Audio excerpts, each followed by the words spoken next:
오늘 말씀은 예레미야서 2장 29절로 37절 말씀입니다.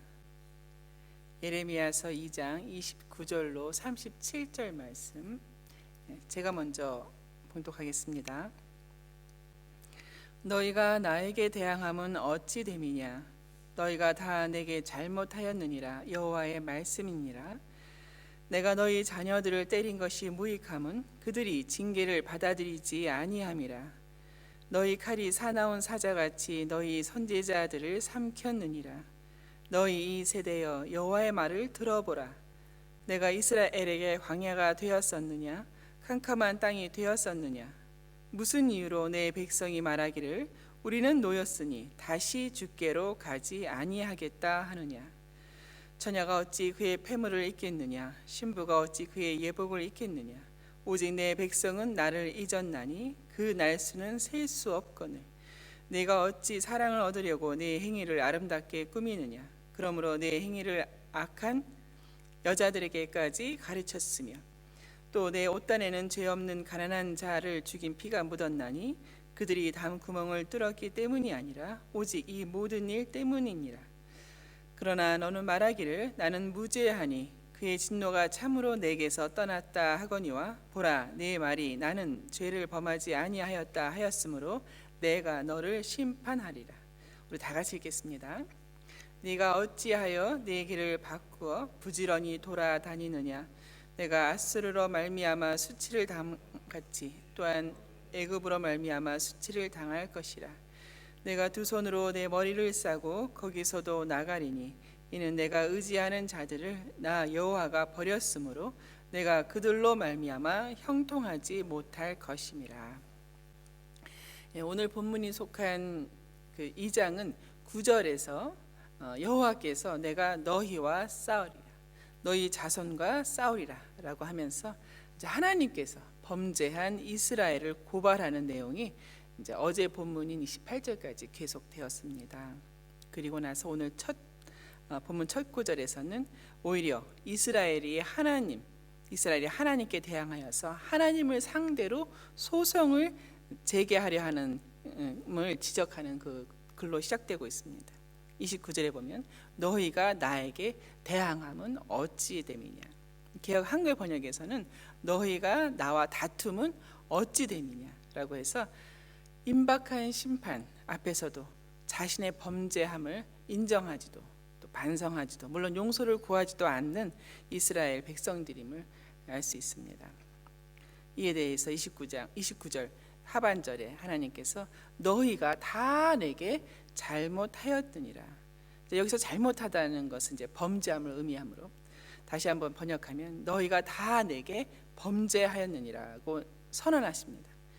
그리고 이렇게 선언하시면 자신의 죄와 허물을 깨달으라고, 아무리 본인들이 우기고 또 오히려 하나님께 대항해 가면서 무죄하다고 주장해도 흔히 낫길티라고 하죠. 그렇게 하더라도 죄가 없다, 결백하다 이렇게 할지라도 하늘 법정의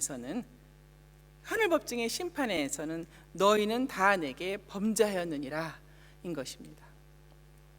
자신의 주장을 따를 것인지 하늘 법정의 그 심판의 주장을 따를 것인지, 이렇듯 죄는 영적인 무지를 낳습니다.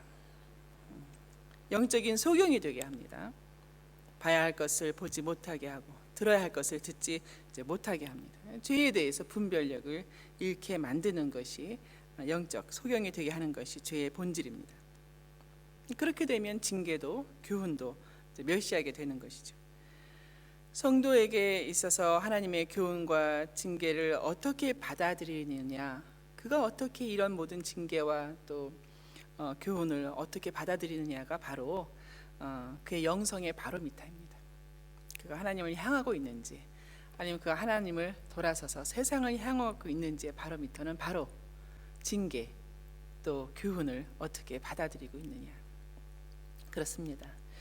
한편 오늘 본문에서 이렇게 예레미야 선지자를 통해서 범죄함을 이제 말씀하시는 그 이유는, 그 하나님의 본심은 듣고 깨달아서 돌이켜 구원을 얻으라는 참 그런 간절한 마음이신 것이 자명합니다. 비단 오늘 본문의 이스라엘 백성만이 아니라 우리 로마서 2장 23절에서 3장 23절에서도 모든 사람이 죄를 범하였으며 하나님의 영광이 이르지 못하더니 모든 사람이 죄를 범하였으며 이 말씀 앞에서 자신의 죄와 허물을 참 깨닫는 사람, 참 그런 사람은 정말 귀하죠, 그렇죠? 보석같이 빛나는 사람이고 보배같이 귀한 사람이 아닐 수 없습니다. 하나님께서 지금도 이러한 영혼, 이 한 영혼을 애타게 찾고 이제 기다리시는 것 아닙니까? 그러나 당시 이스라엘, 이제 정확하게는 남쪽 유다, 남유다만 남았는데요. 남유다는 30절에서 하나님의 징계조차 받아들이지 않으며 그렇게 간절히 기다리시는 하나님을 이제 거부했던 것입니다. 한마디로 31절에서와 같이 다시 주께로 가지 않겠다는 것입니다. 하나님이 아무것도 생산해내지 못하는 광야와도 같다. 하나님은 어떤 활동도 하지 아니하시는 캄캄한 땅과도 같다. 하나님은 우리에게 아무 도움을 안 주셨고 구원을 베풀지 않으셨다라고 고발하는 이제 그런 주장만을 하고 있는 이스라엘인 것입니다. 당시 남유다는 주변국들의 큰 위협 속에 있었습니다.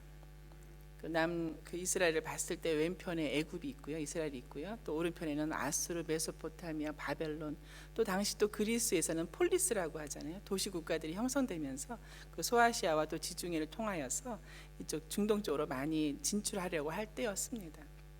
강국들 주변에 이제 강국들 속에 휩싸여 있는 이제 이스라엘 남유다였습니다. 한마디로 시편에 있는 표현대로 하자면 낮의 해와 밤의 달로 표현되었죠. 그렇죠? 낮의 해 애굽이죠. 태양신을 섬기는. 또 밤의 달이라고 하면 달신을 섬기는 그 메소포타미아 지역의 갈대아인이라고 흔히 말하죠. 그러한 이제 위협과 상함 속에서 놓여 있었던 것이 이제 이스라엘이었던 것입니다. 그러니 애굽이 위협해 올 때는 아수르와 또 연합을 해가고 또 아수르나 또 바벨론이 또 위협해 올 때는 애굽에 조공을 바치면서 우리 그 소위 봉신 조약이라고 하죠. 그런 이제 조약을 맺어가면서 어떻게 하든지 간에 그 강국들 사이에서 살아나가려고 했던 이제 이스라엘이었습니다만 말이 연합이고 봉신국이지 거의 노예 국가로 전락한 것과 다름없는 상태인 것이 자기 말을 듣지 않는 왕이라고 하면 이집트가 와서 그 왕을 이제 끌어내리고 자신들이 원하는 왕을 이제 세우고 합니다. 또 그렇게 해놓으면 저쪽에서 와서 그 왕을 포로로 끌어가고 또 자기가 원하는 새로운 왕을 세워놓는 이미 주권을 잃은 국가 아닌 국가로 전락한 이제 이스라엘의 상태였습니다. 그럼에도 불구하고 범죄함이 무엇인지 참 회개가 무엇인지를 구하지 않았던 상태였던 것이죠. 완전히 영적인 무지함의 상태였던 것입니다. 이에 대해서 하나님께서 말씀하시기를 오늘 본문 36절에서 네가 어찌하여 너의 길을 바꾸어 부지런히 돌아다니느냐. 내가 아수르로 말미암아 수치를 당함 같이 또한 애굽으로 말미암아 수치를 당할 것이라. 참 여호와의 백성 홍해를 건너고 요단강을 건너고 가나안의 그 7 족속을 무찔렀던 그 이스라엘 백성이 이 나라 저 나라에게 수치를 당하는 이제 그런 꼴이 되었던 것입니다. 가만 보면 이제 세상이 어지러울수록 성도는 그 확고한 신앙 노선을 견지해야 되는 것 같습니다. 지난 록다운 기간 동안에 이제 온라인으로 예배를 드렸는데요. 이제 아직도 바이러스의 잠재적인 위협이 있으니까 또 비대면 또 거리두기를 이제 지속하는 것이 좋다 뭐 이런 의견들이 많죠. 예배도 계속 온라인으로 하는 것이 이제 시대에 맞는 이것이 바로 교회가 추구해야 할 뭐 뉴노멀이라고 하는 말도 있고요. 또 온라인 세대를 이제 온라인 세대라고 하지 않습니까? 그 세대들이 이제 신앙에서 멀어지지 않도록 시대의 조력에 이제 걸맞게 하기 위해서는 이 온라인 예배, 뭐 온라인 교회가 생긴다고까지 했는데요. 이제 그것을 이야기 많이 합니다. 뭐 더 나아가서 만약 이 시대에 예수께서 오셨다면 유튜버가 되셨을 것이라는 것이 그 젊은 분들의 뭐 서슴없는 말이기도 합니다. 그렇게 생각을 하더라고요. 예수님께서 이 시대에 오셨으면 유튜버가 되셨을 것이다. 너무 많은 사람에게 더 복음을 전하시고 하셨을 것이다. 이렇게 얘기를 많이 하더라고요. 여러분 한번 그것에 대해서 한번 생각해 보시기 바랍니다. 과연 예수님께서 이 시대에 오셨으면 유튜버가 되셔서 하나님 나라 복음을 유튜버가 되셔서 전하셨을까? 또 뭐 그 당시 초대교회의 사람들은 그때의 사람들은 그렇게 모이는 것만이 능사가 아니고 많이 핍박이 있었으니까 각자의 집에서 흩어져서 이렇게 하는 것이 맞는 생각이 아니었을까, 이런 것들에 대해서 한번 생각을 해보시기 바랍니다. 뭐 저는 그 얘기 이렇게 들었을 때 문득 각 집에 흩어져서, 초대교회 때 핍박이 많으니까요. 지금의 우리가 이제 바이러스의 위협이 많은 것과 뭐 비교할 수도 없을 정도로 당시도 위험했었죠. 그럼 각자 집에 흩어져서 뭐 떡을 떼고 뭐 잔을 하며 각자 이제 성찬식을 하고 뭐 이렇게 한다는 얘기인가, 참 많은 생각을 하게 됐습니다. 이제 그런 좀 얘기를 나누다 보니까 이제 농담도 돼서, 아니 예수님께서는 12명의 유튜버를 남기시고 다시 하늘로 가신단 말씀인가, 뭐 많은 생각을 하게 됐는데요. 이제 참 저희가 이것에 대해서 이 시대에 답을 내놔야 될 것 같습니다. 분명한 것은 세상이 어지러울수록 성도는 확고한 신앙 노선을 견지해야 한다는 것입니다. 그렇지 않고 길을 바꾸어서 부지런히 돌아다닌다면 그 결과는 수치를 당하는 것뿐이라고 오늘 본문이 분명하게 말씀하고 있습니다. 그러나 그렇게 수치를 당하는 것이 결코 그 주변국들이 강해서가 아닙니다. 애굽이 너무 강하고 바벨론이 너무 강하고 또 그리스 뭐 그런 신흥 세력들이 너무 강해서가 아니라, 그 원인은 32절에 잘 나와 있듯이 이스라엘 백성이 여호와 하나님을 잊었고 그 날이 이미 오래되었기 때문이었습니다. 그들은 마치 폐물을 잊은 처녀와도 같고 예복을 잊은 신부와도 같은 꼴이 된 것입니다. 32절의 말씀을 제가 현대어 성경으로 한번 읽겠습니다. 처녀가 약혼 폐물을 잊을 수 있으며 신부가 남편에게서 받은 결혼 예복을 잊을 수 있겠느냐? 그러나 너는 나를 잊어버렸다. 마치 약혼 폐물을 잊을 정도로 그 정혼한 상대를 잊고 또 결혼 예복을 잊을 정도로 신랑을 잊은 신부의 꼴이 되어버린 이스라엘 백성이었고, 33절에서와 같이 이리저리 꾸미고 사랑을 얻으려는 창기와도 같이 된 것이었습니다. 그러면서도 계속해서 주장하는 것이 35절에 나는 무죄하다, 나는 죄를 범하지 아니하였다 하는 것입니다. 말씀을 마치겠습니다. 그렇습니다. 여호와의 길에서 돌아서서 붙든 모든 뭐 강대국의 힘, 뭐 그들의 군사력들은 37절에 있는 말씀처럼 내가 의지하는 자들을 나 여호와가 버렸으므로 내가 그들로 말미암아 형통하지 못할 것임이라. 그렇습니다. 그것은 흔히 썩은 동아줄이라고 하죠. 썩은 동아줄이고 또 뭐 굳건한 나무가 아니라 이제 갈대였던 것이죠. 갈대 지팡이에 불과했던 것입니다.